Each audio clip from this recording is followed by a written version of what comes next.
መንፈሳዊ ጻውዒት ዓመታዊ ክብረ በዓል አቡነ አሌፍ በበዓመቱ 11 መጋቢት ዝኽበር አቦና አቡነ አሌፍ ዝዓረፍሉ በዓል ኣብ ገዳም አቡነ አሌፍ ኣሕስኣ ብዝለዓለ መንፈሳዊ ድምቀት ክኽበር እዩ።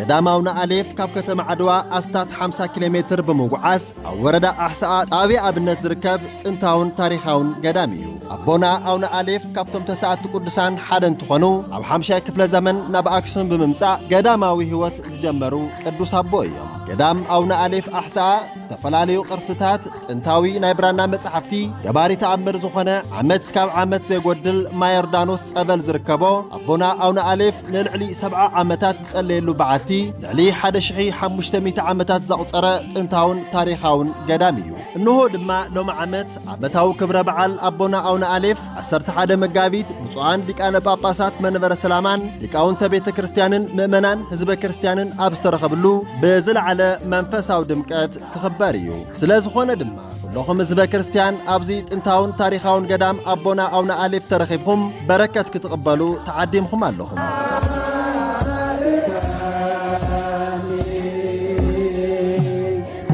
Bye.